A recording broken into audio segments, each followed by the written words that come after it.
Hello, Lisa here. Welcome to Walking the Self-Worth Path, a series where I share with you my favorite tarot and witchy tools, techniques, and rituals to support your journey to an empowered life.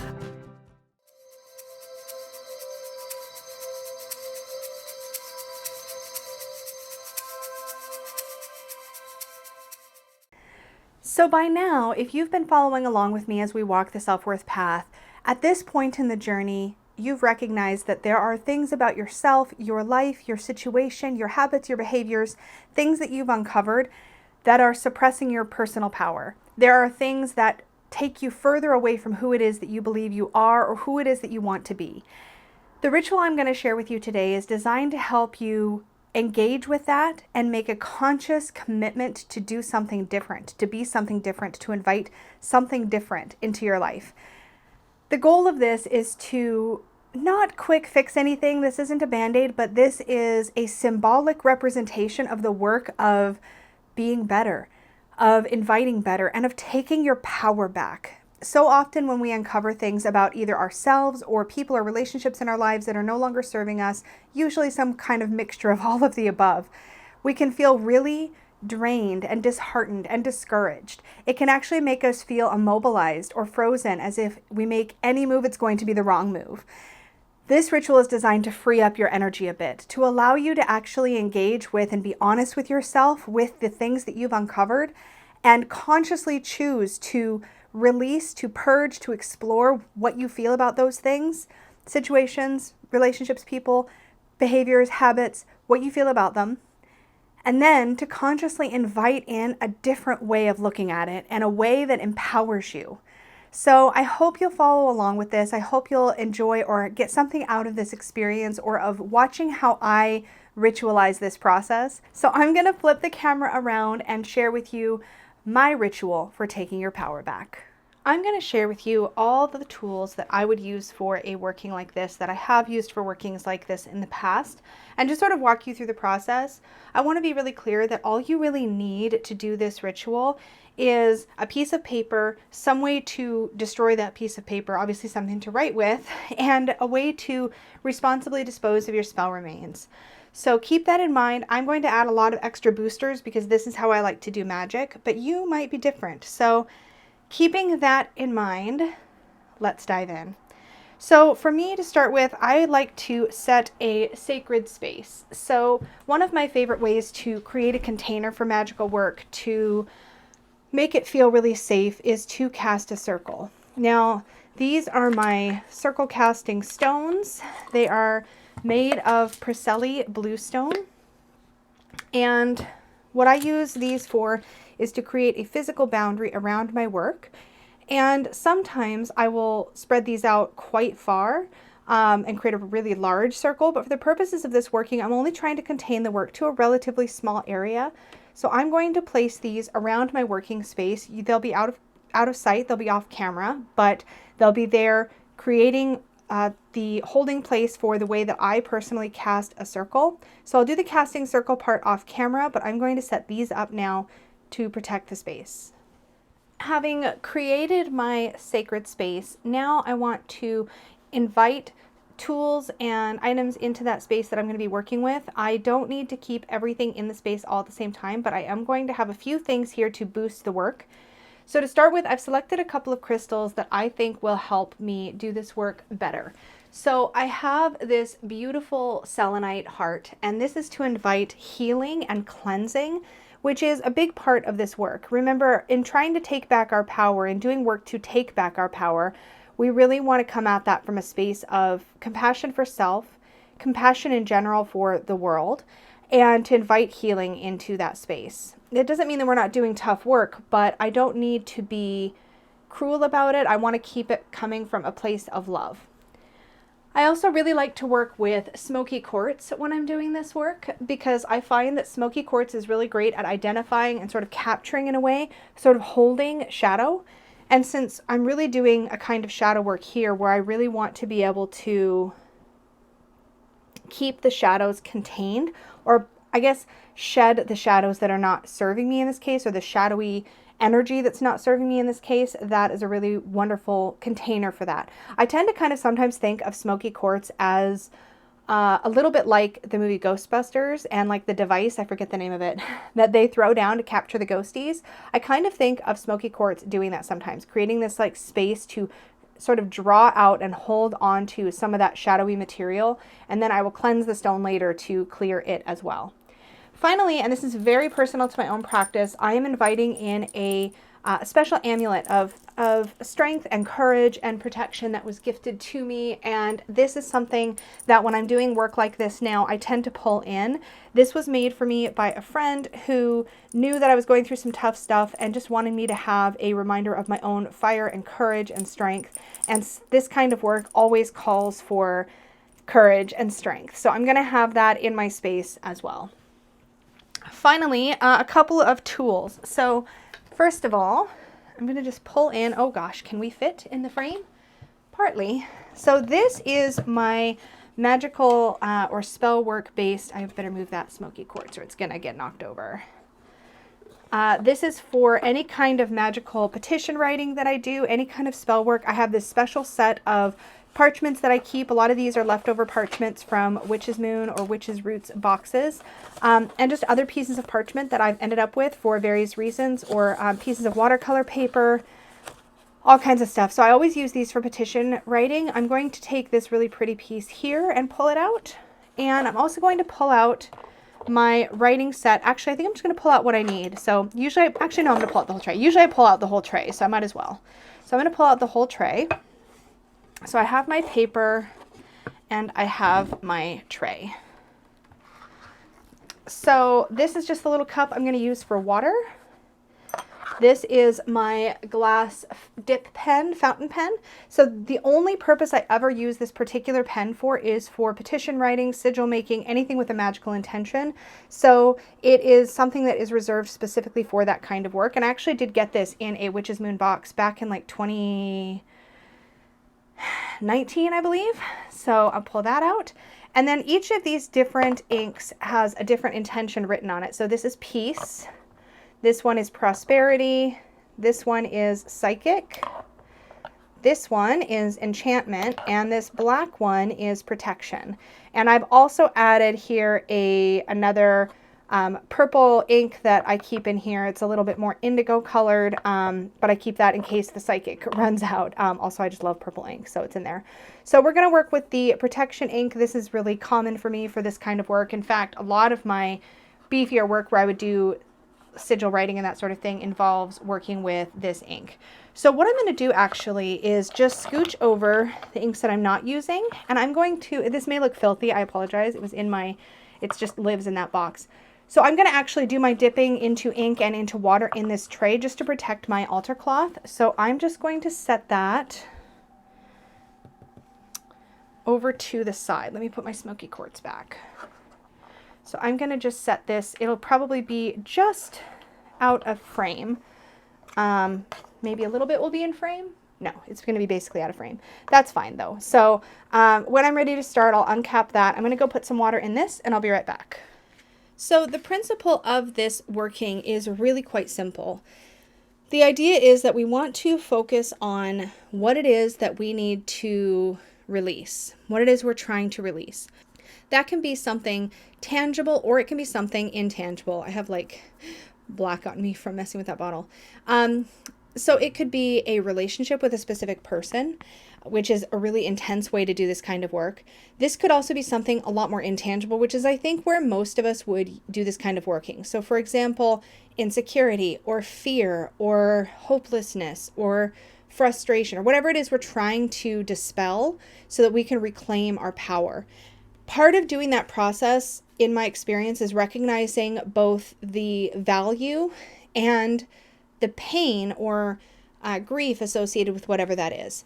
So I learned a process through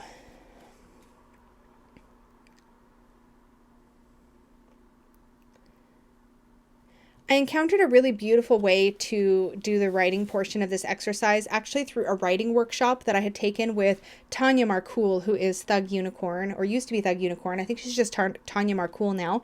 And she wrote the book, The She Book and The She Book Volume 2. And I've raved about her work, but I did a writing workshop with her quite some time ago. And she had this exercise, so full credit to her for this. But she had this exercise where you write essentially an FU and a thank you. And that is the way I like to do this kind of work ever since I learned that trick. And the idea is that you write FU, you can write it all out, or you can literally write FU, whatever feels more natural to you. Or you can come up with a different word. But the idea is that first you write out what you're angry about the thing that you're trying to release, right? What is it about that makes you upset, that frustrates you, that you know depletes you, that doesn't serve you? What is it that like sucks about that thing? And you write that out. Underneath that, you now, having purged that out, you now write thank you. Now this can be just a few words or a sentence or two, or it can be really involved. I like to rein things in, and for the purposes of this video, you're not going to see me write my really super personal stuff, but I will show you what the process looks like. But ultimately, I've created a sacred space. I've pulled in some crystals to help support the work. And I am now going to be doing the actual writing or the petition writing. When I'm finished, I'm going to take this paper and either fold or roll it up. If I roll it up, I'm going to want to tie it with a piece of twine or something that's cotton, so not synthetic. Don't use anything synthetic for this, particularly if you intend to burn this paper when you're finished. But I'll use like a piece of cotton twine, or I'll fold it. Either option is totally fine, and then we'll move on to the next step. And the most important thing about the actual writing portion of this technique or of this exercise is that you recognize that you need to be in a space where you're fully focused and your intention is on the thing that you are trying to release, that you're trying to move past. Again, if this is something that is intangible, like a feeling or an experience, maybe you had an argument with somebody and you're clinging to it and you're still feeling it like in your energy space and you want to reclaim your power by letting it go. Whatever it is, just stay very focused on that and that feeling. Pour your intention into this exercise, because ritual, spell work, magic in general is just about intention and focus. It's where you put your energy, and it's how you manifest the result that you want from this. And ultimately, what we want to walk away from this feeling is empowered. We want to feel strong, courageous, full of fire again. We want to feel like we've reclaimed our energy, and this is how I go about doing this. Lastly, if you choose, you could do some sort of symbolic tear. So for example, I've done this exercise before where I've written the FU part and then the thank you part, and I've torn it down the middle and only burned the FU part so that I essentially keep the lesson. Whichever way resonates for you, if you want to destroy the whole thing when you're finished and release that, if you want to keep the gratitude portion of the exercise. And I know that's tough to do, right? When we have a difficult experience, to try to find some sort of gratitude, but sometimes that gratitude is more for yourself and like what you've learned, how you've let that experience or that situation or that person or that relationship strengthen you in the end. It's your choice to basically take this experience and turn it into something that's going to light your own fire, so to speak. All right, so I've babbled about this enough. We're going to get started with the actual petition, and then we'll move on to the next step.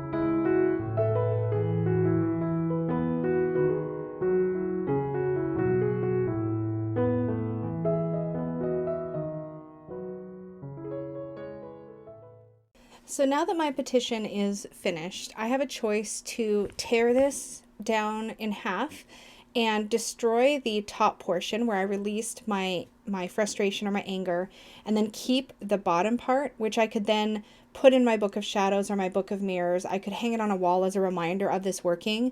For some people, that's going to be what feels best, is to keep part and burn the other part. Most of the time when I've done this, I've burnt the whole thing, but there's something about this one that makes me feel like I definitely want to keep this bottom portion. So I'm going to go ahead and tear the bottom portion off. You'll also notice, by the way, when I was finished with my pen, I rinsed my pen in a Widdershins or counterclockwise direction in the water to release any clingy energy that was stuck to the glass pen.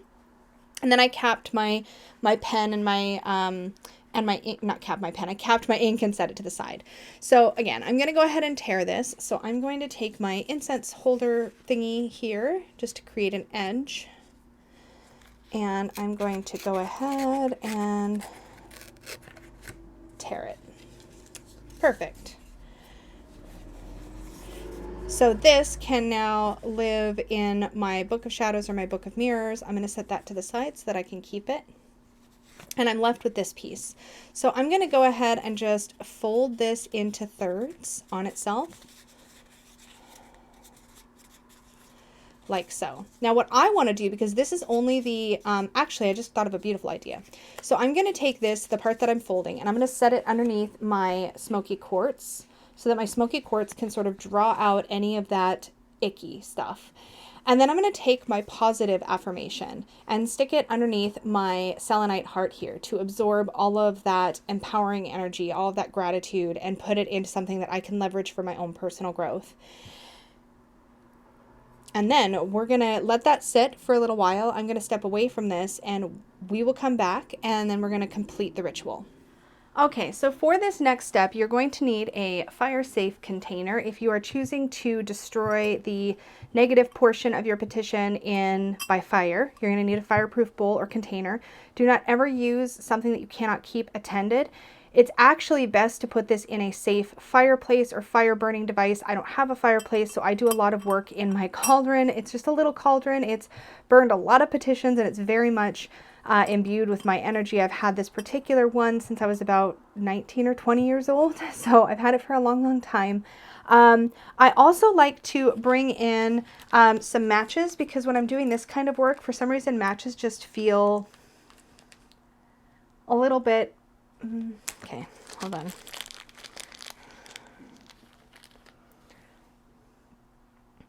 I also like to bring in just a couple little leaves of white sage that I can add to my little petition fire here. And I also like to have matches handy. So the last thing is I do have this healing exhale incense just to close out the ritual when I'm done. I'm only going to burn it for a few seconds. I just want the final cleansing at the end with this.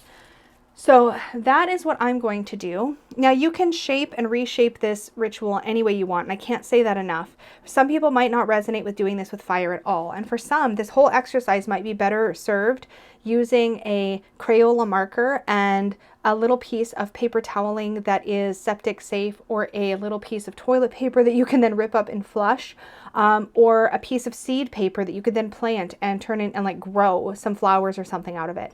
There's lots of different ways to go about a ritual like this. I like using fire because I just feel like I get that I get to be there and hold the intention the whole time that this piece of paper is transformed into ash. And then I can take that ash and then dispose of that ash in a way that further supports the work that I'm doing. So depending on the ritual I'm doing, like in this case, where I'm only dispelling the negativity, I'm going to probably flush the ashes, right? But again, I'm using a recycled paper that I know once it's in ash format will not cause any problems. You always have to do your research, make sure what you're going to do is responsible and is safe, isn't going to hurt anything. So this is how I'm going to proceed. I'm going to go ahead and get started.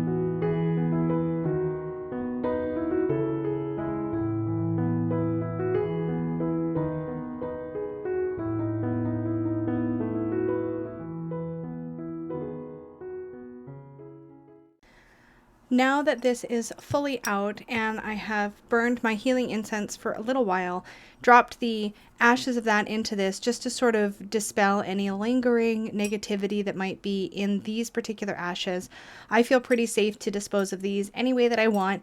Now, if it was something that I was trying to turn this specific piece of the spell, so if I had kept the other part of the petition with this, I would probably not plant this, but bury this somewhere where plants grow to help nourish the soil and pull the positive out of that experience. But because I'm keeping the positive separate, I want to really more banish this energy, if that makes any sense.